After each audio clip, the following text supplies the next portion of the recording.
guys! Welcome for this new episode of the ESO News. We are the 20 September 2017 and today we have plenty of good news to tell you about Clockwork City. Yes, all the things. So I will start immediately by Clockwork City, which is the future DLC that will be released in Q4 and that is currently on the PTS. If you want to test it, you just have to download the PTS and just join. For now, it's the North American character that are copied on the server, but in 2 weeks it will be the European character. You can also create a template character to try out the new DLC and give you feedback. The content, Clockwork City, the new battlegrounds, which is the Mad King, and the new trial, of course, as well all the change to the base game. So Clockwork City itself contains a new zone, which is the size of Spain of the Golden Coast from Thief Guilds and Dark Brotherhood. A new main storyline, of course, which is also in length more or less similar to Thief's Guild and Dark Brotherhood. New characters and new old familiar face. You have also 2 world bosses, 2 delves, some daily quests, 2 different hub of daily quests, and you will have as reward a certain set item, of course, and some pages of motifs. It's basically the same than other DLC. You will also have a new trial in normal and veteran modes. This trial is a bit different. You have 3 bosses depending on how you kill those bosses and in which order you kill those bosses. You will have a different kind of difficulty. The hard mode is to keep all 3 bosses alive together and kill them that way. This will reward you, of course, with more precious rewards, including a new skin. So guys, a little backstory on Clockwork City, just a little splash of lore for you guys. So Clockwork City is Sothasyl's Dwemer-inspired creation. It's located inside Set's vault, and Clockwork City is actually a miniature world contained within one of Sothasyl's creations, and in order to enter you need to be shrunk down to the appropriate size. Now, everything inside is metal, from the creatures that dwell there to the trees, and even the water itself is replaced by a thick, crude oil. The Brass Fortress is the main hub and finds itself home to the people that have, through one means or another, found themselves inside the Clockwork City.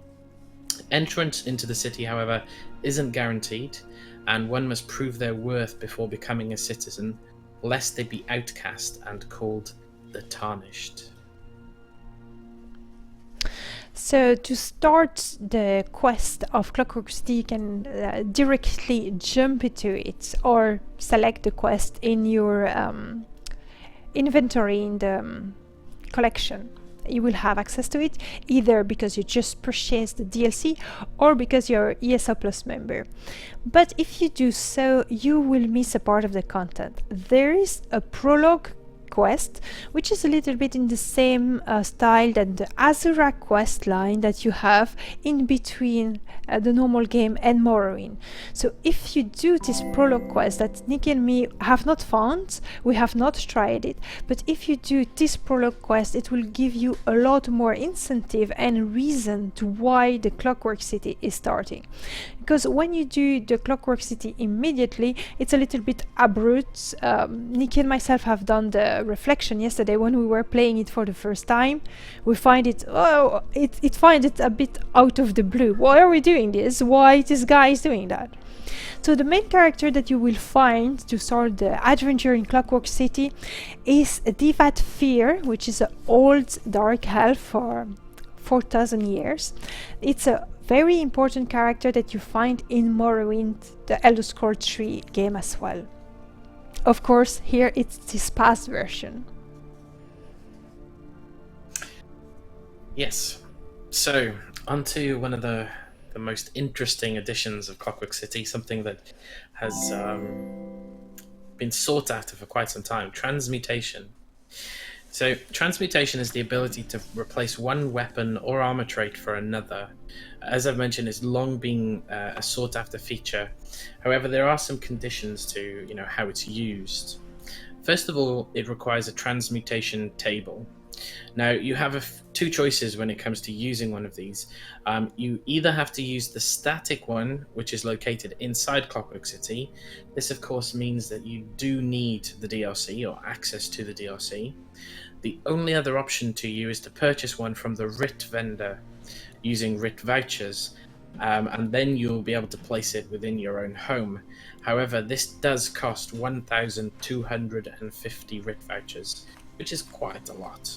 However, these tables, if purchased from the RIT vendor, they are not bound, so I wouldn't be at all surprised to see them in guild traders for crazy amount of money. In addition to the table, you also need transmutation crystals. In order to transmutate a piece of armor or a weapon, you require 40 crystals. This has been confirmed for CP160 gear. It might be less for lower gear, but we're not sure about that. Now, these are dropped in veteran dungeons, trials, battlegrounds, and you also get them from rewards for the worthy and off PvP leaderboards as well. Now, lastly, not quite lastly, but the one other thing you require is trait knowledge. So, for example, if you want to change a training chest plate to a divine chest plate, you need to have already researched divine on chest plates. So you need to know the trait beforehand, before you can transmute it. Lastly, any items that are transmuted become bound. So there will be no market for selling items. They will be bound, and there's nothing you can do about that. It's also worth mentioning that the crystals themselves are bound, so you won't be selling any crystals, and you won't be selling any transmuted armor or weapons either. So the feedback of the community, even if the PTS has been up for only 2 days, is numerous, and people are not always very happy about the system. To that, Gina Bruno has said, and I will quote her, "The new transmutation system is intended as a way to assist you in obtaining the trait you desire for your gear as you play, but not be the primary way to obtain. You will obtain transmutation crystal as you play the content you are already participating in, but it isn't meant to be something you get immediately. We want you to feel like you have a way to eventually get the trait you want." So this is very important to notice. It has never meant to be a way to give you out the proper gear you want. Oh, I have a piece of item, I don't like it, I do something very simple and I get what I want. No, because that's too easy. You will do 2 dungeons and then you have everything you want. So it's more a way to... Let's take the example of Inklings. Everyone know Inklings, everyone know what Inklings has been doing. He has done, like, I do not know how many veteran Maelstrom run. I think it was like 260 or something like this. It was a crazy amount. He never get his sharpened destruction staff. That will be a way to give to someone like him, which is so unlucky, the assurance that after a certain while you have enough crystal to finally transform your item. It is in no way the way to give you item for free. So that's very important. It's also important to underline the fact that PvPers do not need to do dungeon if they don't like to do that, because it has been very confused. PvPer were starting to complain, or some were starting to complain. PvPer can just do battleground, Cyrodiil, gain reward like this, have crystal that way, and they do not need to farm more items. Voila. Okay. So that is essentially transmutation in short form, if you like. We will be taking some questions a bit later if you do have any. But now we're going to move on to homes. So Clockwork City sees the addition of 2 new homes. The first one is Pariah's Pinnacle. This will be a large manor located in the high mountains in the east of Hrothgar. It will obviously be orc themed. It's a very open design, so much so that weather and snow actually egresses into the home itself. There is a large snowy outdoor area with icy waterfalls. It's 700 items, 24 players, so it is a large manor. It's also worth mentioning that currently on the PTS, neither this house or the one that Ella was going to talk about have a gold price attached to them, which leads me to believe that both of them will be Crown Store exclusives. And given their appearance, I suspect they will be, but we don't have any confirmation on that at this point. So the second home is the Observatory Prior. It's also a manor with also 700 items that you can place and 24 players that can visit you. It's located high up in the west of Clockwork City, and it's obviously Clockwork or Dwemer themed sort of place. You have several small indoor rooms that you can access via an elevator, and you also have 2 outside area that you can decorate as sort of garden and such. So it has beautiful view on the Clockwork City mechanism, etc. You can also, of course, expect to see a full review detailed with all the explanation, beautiful view on our YouTube channel, as we are doing them for every house that are being released. We do them the same day they are being released. We don't want to do them in advance. We want to release those videos exactly when you need the video to make your opinion about it. So look forward to this. Yes, keep an eye on it. So next we want to mention the data mining that's taken place recently. So as soon as the PTS update launched on Monday, within an hour or two, there was already a huge article on a Russian website with all of the extracted data, and it's got pictures and information on all the things that you can expect over the next couple of months, really, including the next season. When I say next season, be careful here, because the current season, the Dwemer season of Crown Crates, will be finishing in about a week. After that, you will have the Dark Brotherhood / Skeleton theme, and then after that, you should get the Flame Atronach mounts and theme. You can see the pictures there on the screen with Elloa. I've also put the link in chat for those that want to check it out, but there's loads more things on there, different mounts, new hairstyles and clothing, as well as new decorating furnishings as well. So if you want more info, go and check that out. Thank you so much, Super. Thank you. Yes, just showing you fast a little bit what you can expect here. That's all.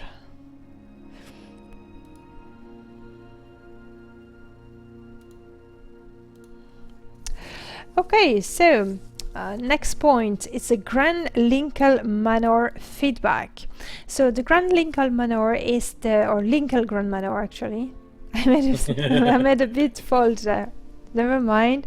I have decided in my head that this house was called the Grand Linkle Manor, but Zenimax decided otherwise. So we are a little bit at fight over this name, but what's yeah. the name?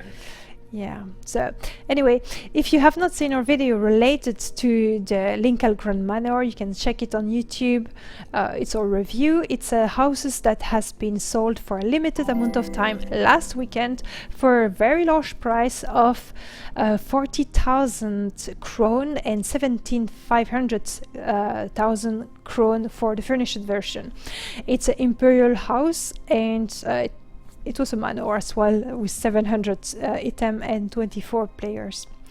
The feedback of the community has been shared related to the aesthetic of this house. Some people find it very beautiful, gorgeous, elegant, stylish, very large, giving you a lot of possibility to decorate it, and a lot of people were very emotionally attached to this house, while a lot of other players, and I have been surprised because personally I found it beautiful, were actually not liking it. They say that it was a very, very lazy way of doing that. ZeniMax have just put some asset from the Hollow City in cardboard, poof, in a garden, and that was it. The pool was off-centered from the center, etc. But it's mostly the price that has been heavily discussed among the community.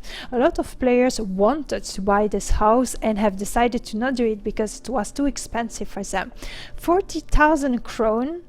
It's relatively 100 euros, $100, something along those lines. So it's quite some money for a virtual house. Of course, this is kind of discussion always open to more discussion related to the trends of ZeniMax making more houses more costly with time, and where's the limit? Well, that's about it. Yeah, it's worth mentioning as well, just briefly, that the Lincoln Grand Manor is the second most expensive house since Homestead was released. I didn't realize this, but the Grand Topol Hideaway was actually more expensive by 1,000 crowns, which we have. Yeah. But yeah, it is an awful lot of money, and my first initial reaction was that of mild disgust too. But that's another story. So on to the community. We wanted to highlight, because we haven't had much time recently, but we do like to get as involved in Homestead as possible. Elloa found a really nice Facebook group for all people, anything Homestead related, really. It contains a live database from all crafters. Has all kinds of things like all the different styles, previews, mats that you required, tips for farming the mats. There's even a spreadsheet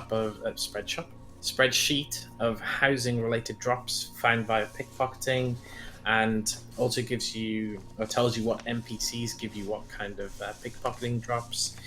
It's if you're interested in Homestead and collecting all things Homestead, it's definitely worth you checking out. It's also a guild that's cross server, as far as I'm aware. They have multiple platforms, I think. They are concentrated on PlayStation 4, but on the North American and the European server. But the Facebook page is open to everyone, obviously. Yeah, of course. So they also do monthly decorating contests with prizes and giveaways. Like I said, if you're interested in Homestead stuff, it's definitely worth checking out that post and also their Facebook page. And voila, that's all for the news. And I noticed that I have written my plan wrong. And I didn't notice it since the whole time. Yes, this is a very professional show with amazing fading and commentary and everything. And we got the date right this time. Yeah. We can't have everything. It is correct. So what we're going to do now, guys, is we're going to do a quick giveaway. So we're going to be giving away a Rufus mud crab. This mud crab is only available, I believe, directly from ZeniMax, or if you purchase the mud crab plushie. Is that right? Yes, I think so. Yeah, I think so. Yeah, we've got codes for PC, EU, and NA, Xbox, PlayStation 4, basically all the codes. So anybody is welcome to enter.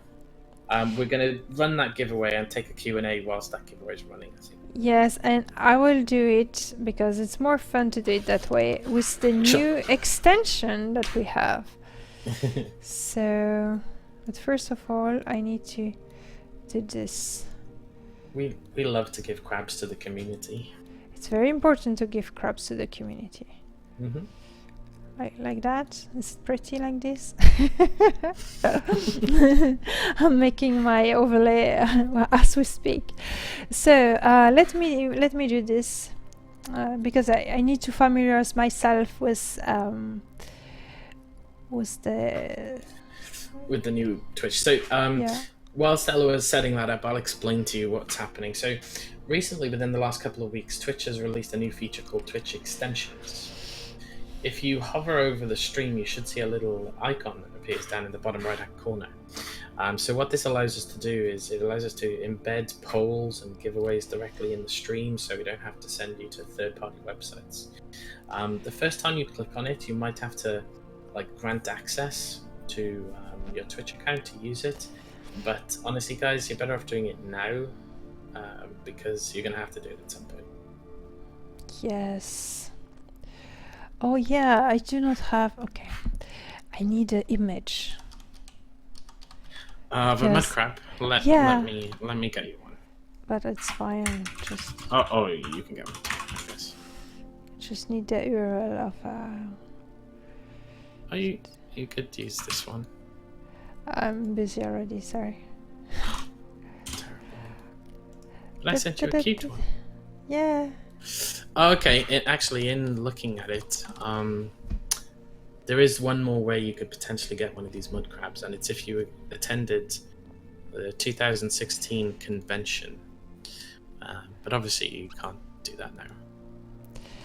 So here you go, guys. You can just click on this little icon, which is just right in the star of our logo. So if you hover the star of our logo, you will find this little extension thing, and so you can click on it and you can join the giveaway. So we will see we will be the person, and we will close the giveaway when we have finished the Q&A. So now it's time to ask your question. So first of all, I want to say hi to everyone. I've seen a lot of people saying hi. Hello. I didn't have the occasion, so yeah, we had a few new followers whilst we were going through the news as well. So welcome to all of you guys. Thank you for the follows.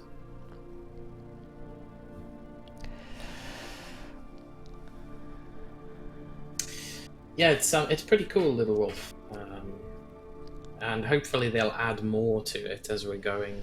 Like there's mini games and stuff already, but we've not really enabled any of that stuff. yeah. But for polls and giveaways, and basic giveaways, it's pretty cool.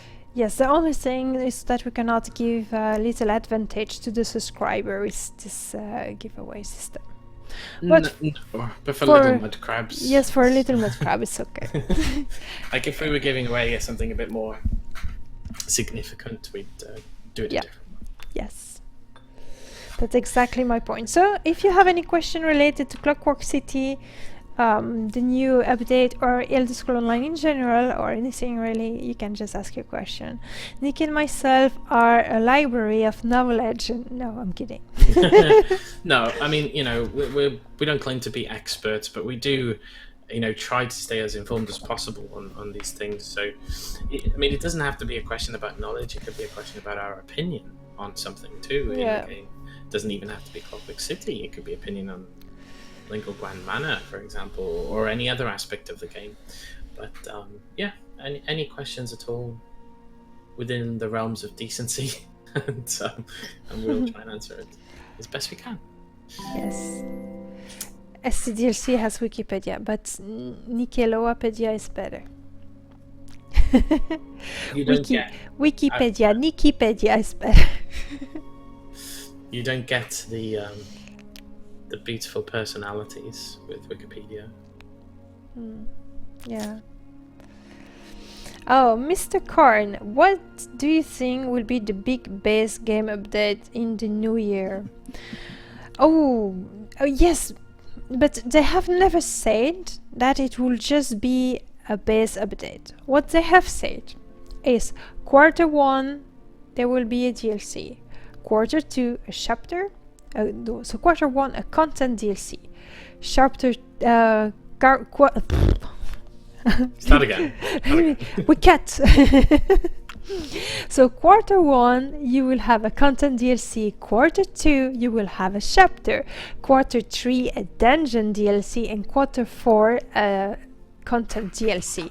So it is not a big base game update only, like Homestead or like One Tamriel. It could be that, but it's most likely be that plus a new content DLC. But what do you think it might be? Do you have any? I mean, it would be pure guesswork, but go ahead, go have a guess. What could be a new base game change?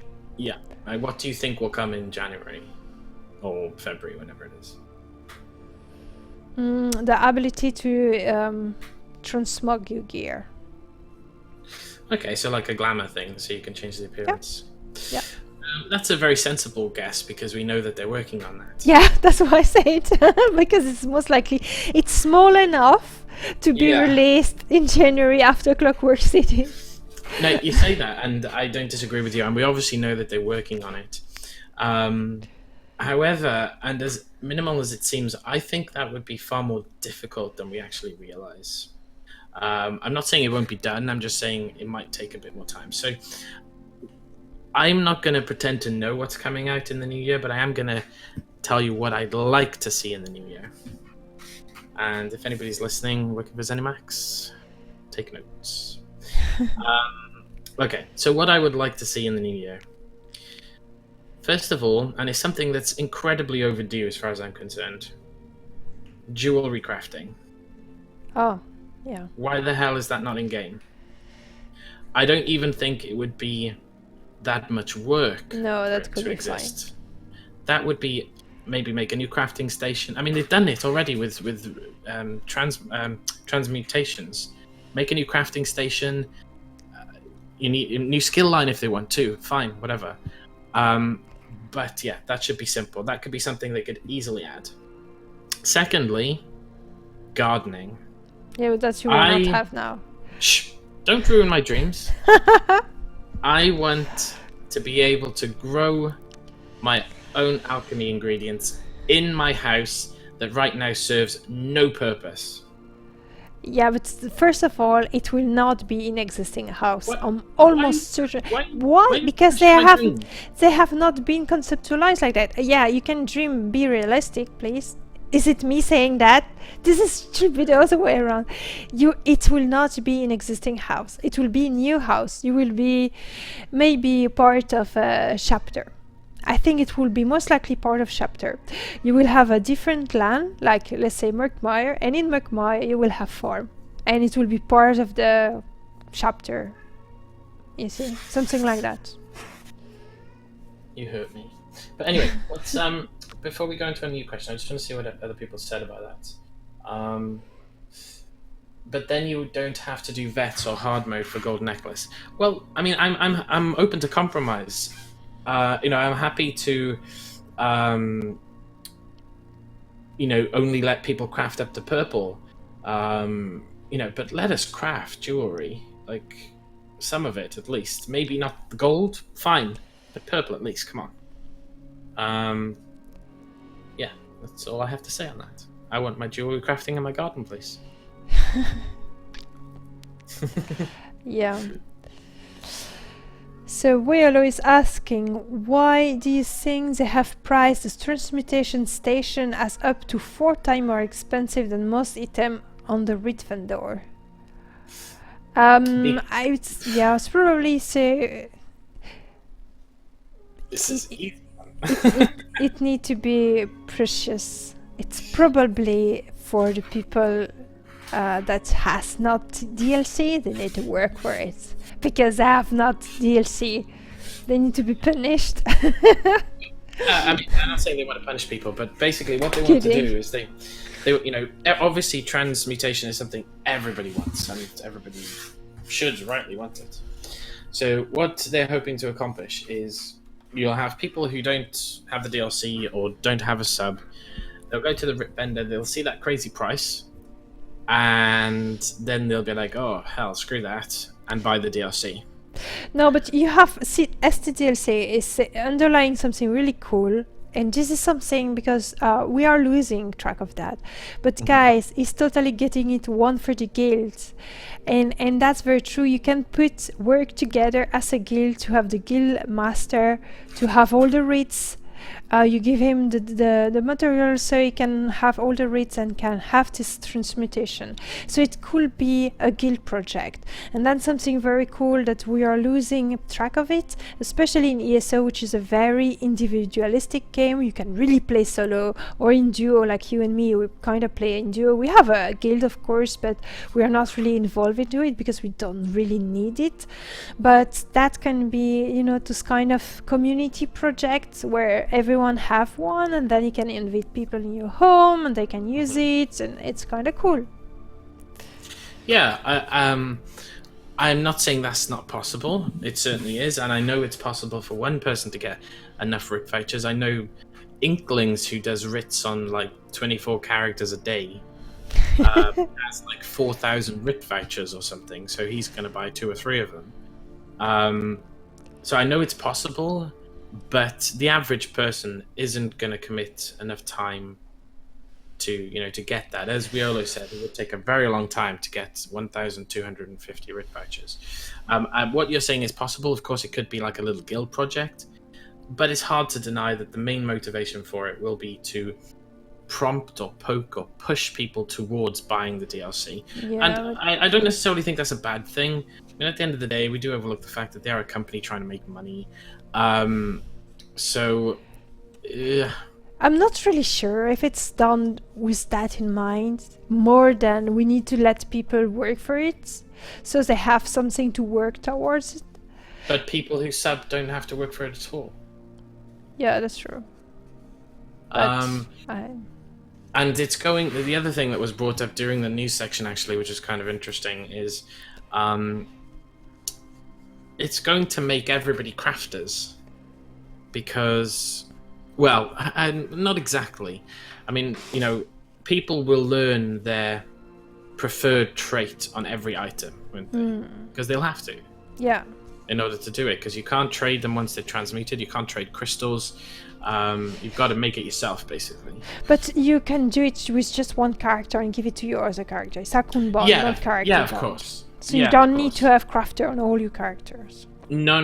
But there are people in the game there who've completely ignored crafting because it just doesn't interest them at all. But now they're going to have to do at least some basic research. I mean, let's say they want divine on everything. It's not really going to take more than... I mean, they could learn divine on every piece in a couple of days because, the first research on each item is super quick. It's just a couple of hours, in fact, I think. So,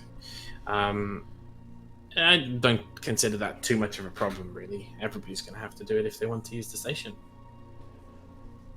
Let's have a look. Yeah, Hamak is making a good point. Having things that take time is okay, but you can't have too much difference between subscriber and non-subscriber. That's kind of fair. Yeah, I mean, would you consider the fact that subscribers or paid DLC people can get better gear and weapons a pay-to-win consideration?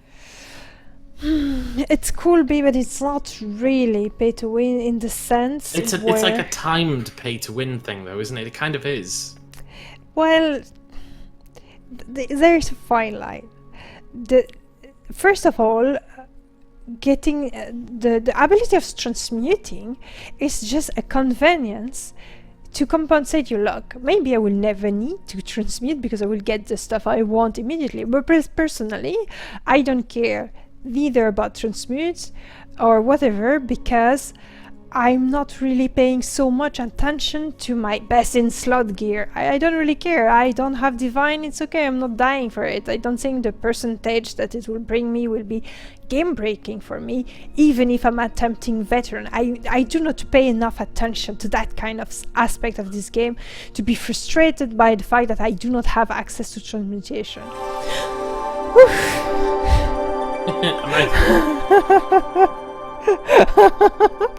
So sorry. Thank you so much. The alert were too strong. Oh my god, that was funny. Thank you so much. Thank you for your subscription. I agree with this. What you're saying in the sense that I don't give a crap because we're not that type of players that will care about somebody who's got a 5% advantage on us or whatever it might be. But there will be players who do care about that, and technically on paper you've got subscribers or paid DLC people able to get marginally better weapons or armor compared to people who can't get it maybe for several months or years depending on how they play. Yeah, but transmute is just a convenience. It is not the end game. I mean, you're supposed to get your stuff by having it. Like, you go in the dungeon, you get the loot, and it's what you want. Transmutation is just to help you to perfect your item. Now, this is in every game. Every time there is something that is implemented, so it could make your ease, or it could reward the most dedicated player, or you know, something like that, to just perfect a little bit more your character. Suddenly it becomes the norm to achieve. Everyone must have to do this. No, it is not the case. Before you didn't have transmute, everyone was fine and raging on their RNG sometimes, but you were getting your loot in dungeon, and that's how you were getting it. Now you have the possibility to transmute it, so it's a bonus. It is a bonus. So you will have your crystal, you will go to the station, you will purchase one if you need, you will have a guild that have one, you have your best friend that have one, you ask someone in the street, place someone has a transmute station. There's way to interact. It's not the end of the world if you cannot purchase it directly. You need to think of solution rather of problem. That's not the way we advance in life in general. What I'm saying is very, very wise. Listen to this. Instead of focusing on, oh my god, I will never get those 1,200 rich things, it's okay, it's fine. There will be, for obviously, someone in Tamriel that have it. I just have to be his best friend. I need to ask in the street. I need to go in a guild. I need to have a best friend. Whatever. There's plenty of solution for you. Oh, so you're proposing that the people who don't have the DLC or subs go and find somebody else's table to Yeah, use. of course. Communicate. Ask people. Have friends. Have guilds. Seriously, if we have one, you're very welcome to use it anytime you want. You're more than welcome. So maybe it will push people to befriend better. No, Miss Omer, it's there is a static one within the brass what is it called? I've forgotten. Brass Fortress. Yes, the Brass Fortress. Which you can obviously go and use. But if you want your own one in your home, then you'll have to pay 1,250 RIP vouchers. But if you do that, anybody can access it, you know, any of your friends or whatever within your house.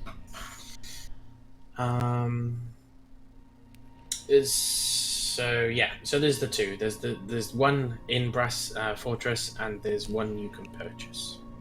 And the one you can purchase is the only way that people without the DLC will be able to use. You know, either they buy one themselves or they use a friend's, essentially.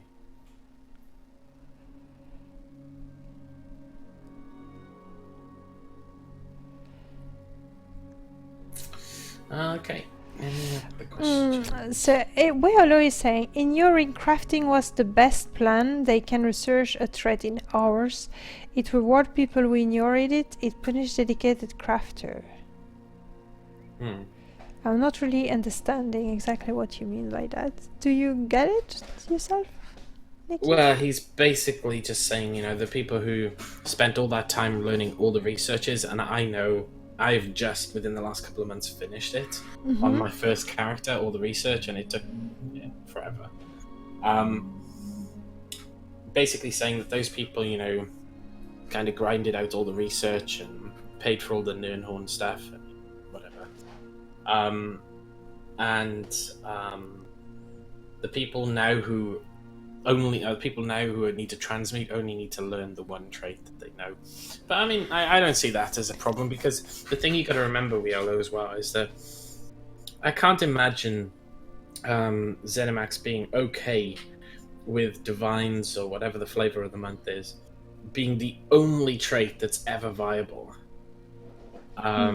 You know, if in 6 or 10 months that's still the case, then they're going to continue to change it up, at which point these people will have to learn more and more traits. Yeah. I don't think it's really punished the dedicated crafter, because we are speaking about dropped gear here anyway, and not crafted gear. So the crafter will continue to do their crafting gear, and it will change nothing. You see? It doesn't change anything. It's two different public. If you are hunting for the perfect dungeon set, we're not going to craft it anyway, so...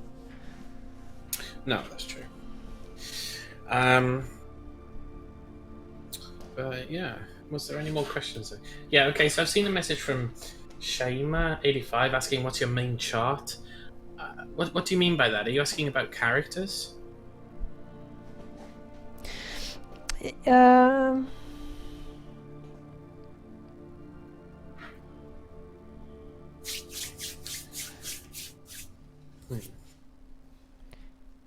Yeah, I don't know. I think maybe they're asking about, what's your main character, but I'm not sure. Yes.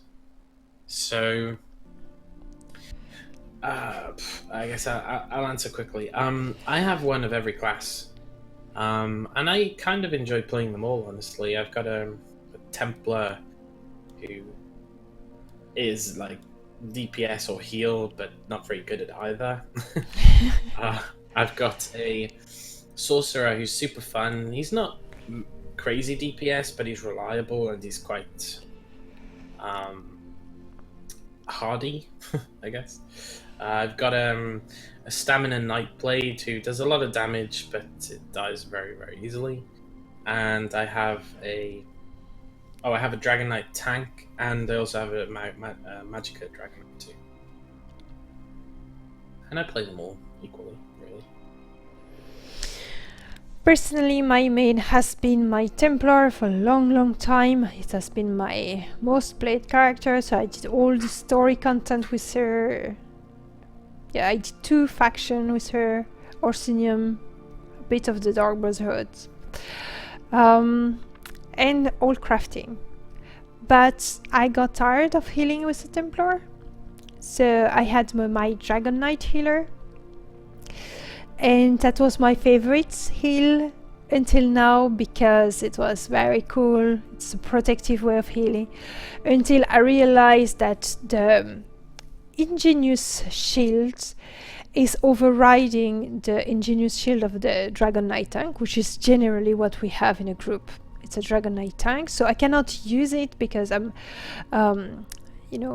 hindering the benefit of the group, because the Dragon Knight tank will have a better Ingenious Shield on the whole group than the healer, because it's scale out of the health pool of the caster. And my whole build is based on casting shield, so it's kind of destroyed the purpose of my build. So this is a character that I can play with non-Dragon Knight tank, or a Dragon Knight tank that does not use Ingenious Shield. Like me. Like you, but Pepper's using Ingenious Shield. So now I'm leveling my Warden. I want to try Stamina Archer Healing Warden. So far it's worked well, but I've not reached veteran content yet, so we'll see. So anyway, my main character is a healer. Mm-hmm. And preferably not what everyone else is playing, because I like to stand out.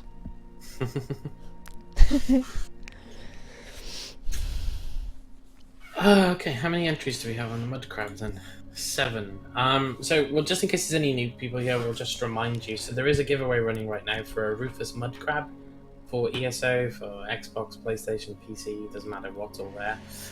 If you want to take part before we close it, you'll need to hover over the video. There'll be a little icon in the bottom right hand corner, and you'll have to link your account and you can join the giveaway there. But we'll give you another couple of minutes before we close it, I guess.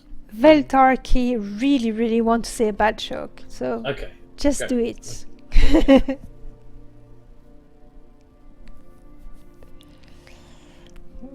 We'll have to see. No, I will feel bad if I'm not laughing.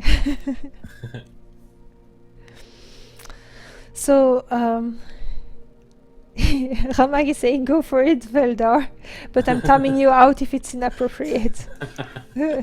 Be careful, because Ramag is a good mod. What do Red Cross employees drink during their break? Coffee? know. I don't know. It's I not. have no idea. Hi, Nico Black. Charity. Okay. I Oh. get.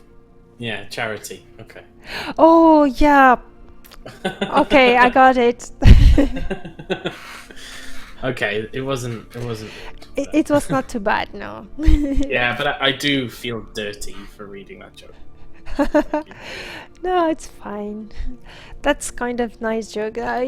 My, my penny is not falling immediately because I'm probably not native English, so Yeah, oh yeah, of course. it take more time for me to understand it. So, I kind of think you should time him out. Anyway. No, I'm kidding. Okay, shall we see who's going to win the mud crab? first, I need to send something to Hamag. Hamag, I have something for you. Oh, really? Yeah, I have a little thing for Hamag. It's just a little thing, but I need to do it. It's for Hamag. Oh, it's very crazy. Yeah. Have you changed your stuff? Hmm? Did you? Okay. It was not. I didn't sub to because to have it for Hamag. I'm sorry, Hamag. Yeah. I didn't sub to Far Cry totally for did. you. No, that would be generous of me. No, it was to support Far Cry, and because it's September, and so it's only €2 to help a friend. So it's kind of Yeah, cool, but you totally went from the $4.99 to $9.99 just for the duck, didn't you? The duck is the first one. So I thought it was a tomato. no, not for. Oh, I'm Far Cry. thinking of Inklings. Never mind then. Ignore me. Hmm. Ah. Anyway, let's see the. I'm closing, guys. I'm closing, and you will see it. It's funny. You will see it. It should work like this. Current giveaway. Wait. Oh. Yeah, here it is. Who has win? Is it? So who win that? Shadow Monkey? Oh no, it's rolling. No, now. it's rolling. Oh my god, it's rolling! I see it rolling too. Ooh, who is winning? Little Wolf! Yay! Congratulations! That's really cool. I didn't know it did that. You didn't know it was doing that? It's kind of cool. That's why I think those expansion are very nice and they will be used. So... Okay, so Wolfkex, if you can message me what platform you're on and what server, whether it's EU or NA or whatever, I put my name in chat just so you know who to message, because you probably know who I am, and I'll send you a code. Yeah, you need to specify your platform as well. Yes, please. It's a very limited edition crab, you know? You're very privileged to have one of these crabs. Yeah, you need to open it when we say it, and then you see the rolling. And now if you open it again, you will see previous giveaway mud crab won by a little wolf king. So if I'm doing another giveaway now, you know you will have another giveaway. So yeah, it's kind of things we need to get used to and stuff like that, but I think it's something new and I believe that it's the future of Twitch anyway, so let's jump into the train when it's starting. So let's be pioneer! Yay! Okay, add my message from Little Wolf Kex. So I am sending you a code. Just put this in with all your other codes. And enjoy your mud crab. Very happy that you're happy about it. Yes. Okay, so that's all for this ESO news. Thank you so much, guys, to have watched this. This episode will be pushed on YouTube tomorrow. So I wish you all a very, very good day, the people that are watching that on YouTube. And for everyone else, we will continue. Yes.